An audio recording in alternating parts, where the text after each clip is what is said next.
After years of anticipation and delay after delay, Sony's premier driving sim has finally left the garage. It's a massive game with tons of cars, features, and options, but does it all come together to truly make Gran Turismo 5 the ultimate driving experience?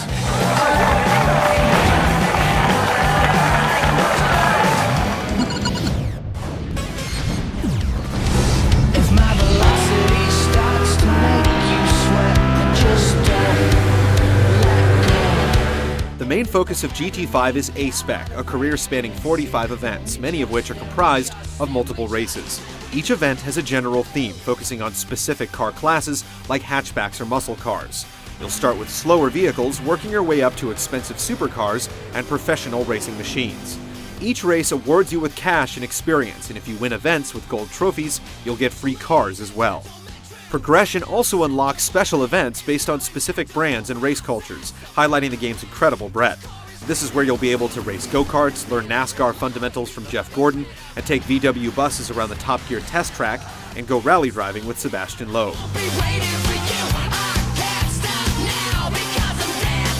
License tests make a return, teaching you a full array of driving techniques through dozens of challenges. Completing each is simple, but winning gold takes incredible precision. Trying to shave off just a few tenths of a second from your time can be an incredibly addictive endeavor, but thankfully, licenses are no longer required to progress through the game. Instead, events and vehicles are limited by your driver level, which increases as you earn experience through any of the career and special events.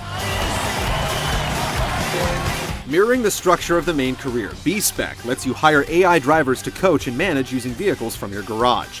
You're essentially watching them race, monitoring their progress, and calling in simple directions for them, like suggesting they lower their pace through a tricky turn or advising them to overtake an opponent. It's a detached affair that only a fraction of players will appreciate beyond earning extra cars and cash. GT5's most touted statistic is a car list over 1,000 strong. To achieve that number, cars are split between 200 premium models and 800 standard models.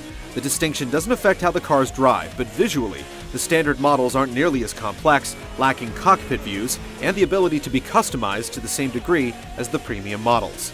The decisions made to determine which cars receive the premium treatment are baffling at times. A 68 Fiat that struggles to reach 50 miles per hour is fully detailed, while one of the fastest cars on the road, the Bugatti Veyron, is stuck with a clunky standard model.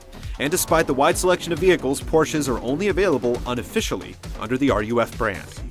The split also affects how you acquire new vehicles. You can buy any premium car whenever you choose, but the used shop only stocks 30 standard cars at a time. Since some races require specific vehicle types, you may find yourself returning to the shop over and over between races until, say, a pickup truck finally appears. Customization is roughly on the same level as past GT games, allowing you to make generic mechanical upgrades like upgrading air filters, exhaust pipes, or adjustable transmissions. Visual customization is limited to a handful of rims, body kits, and paint jobs, so don't expect to create intricate paintings like in Need for Speed or Forza. Gran Turismo's track selection is over 20 strong, with 70 variations.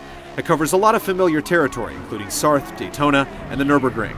But there's also plenty of variety, including professional circuits, Tokyo night races, and off-road trails through dirt and snow. Additionally, a course maker lets you create and share tracks, but it doesn't give you much control of the overall layouts. After selecting the terrain and conditions you want, you're greeted with a group of drop-down boxes to adjust values on the pre-calculated curves and track complexity, and the mechanical implementation makes it difficult to create any specific design you have in mind. Online navigation feels a bit dated.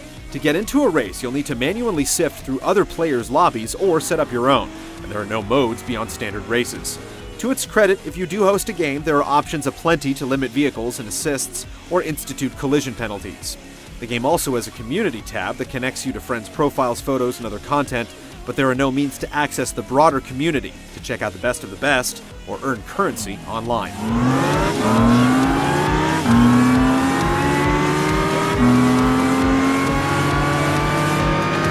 On top of everything previously mentioned, there are a number of free play modes and other features. In arcade mode, you can try out recommended cars or head-tracking camera controls enabled by the PlayStation Eye. There are time trials and drift trials to test your skills, and picturesque locales where you can take photos of your favorite car. Local 2-player split screen lets you compete on the couch, but doesn't include cockpit views or AI drivers, and car nuts will appreciate the daily museum cards and streaming video programs from Gran Turismo TV.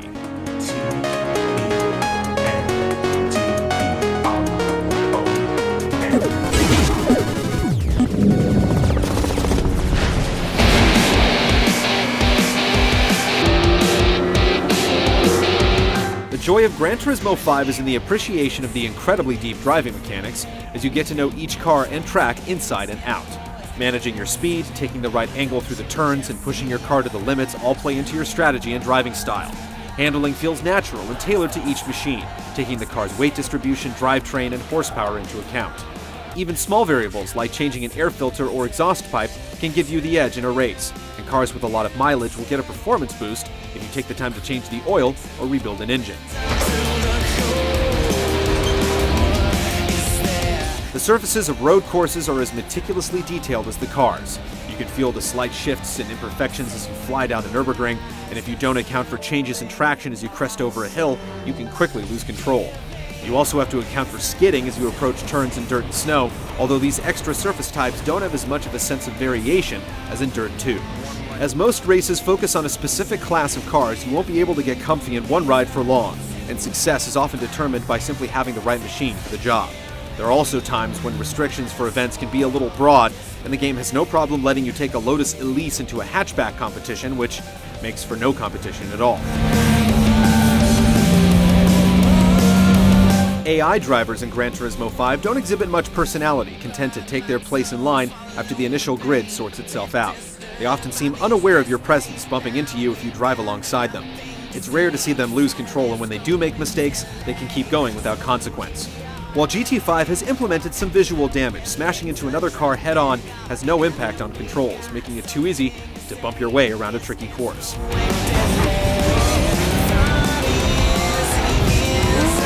These are clear areas where Gran Turismo still needs to improve and evolve, but whether you're flying down the side of a mountain in a rally car or trying to master the delicate cornering of a heavy NASCAR machine, the core driving experience is undeniable.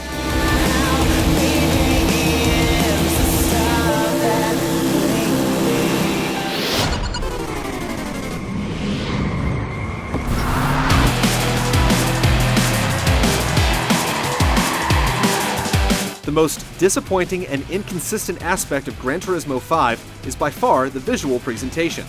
Don't get us wrong, the premium car models are the most gorgeous we've ever seen. The realistic lighting shines throughout, and there's some jaw-dropping moments as the game runs in full 1080p with reflections galore. But like drawing a mustache on a supermodel, it's hard to appreciate how good a car looks when it's covered with jagged flickering shadows and poorly blended dust trails. Unbelievably, background elements like crowds and trees are crudely constructed or completely two-dimensional, while mountains, shadows, and other elements routinely pop up during rally races. Finish. The standard car models are serviceable in the right conditions, but up close, many don't look like they belong in the PS3. The chasm in quality between the premium and standard models is extreme indeed. Other elements have simply been surpassed by GT5's competitors.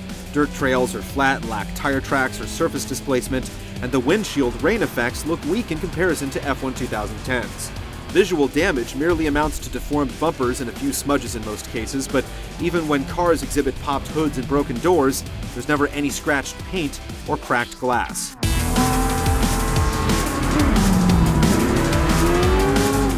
The audio package features a wide enough range of engine noises, but collisions with other vehicles sound more like an acorn hitting the roof of a van.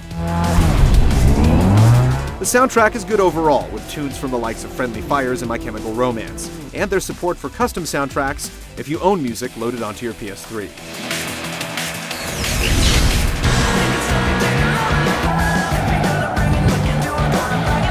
What it all comes down to is that Gran Turismo 5 ultimately triumphs over its shortcomings.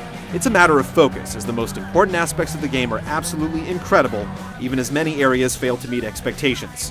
The range of driving experiences it presents you with is enormous, and the depth backing it up will make you fall in love with cars you've never even heard of before.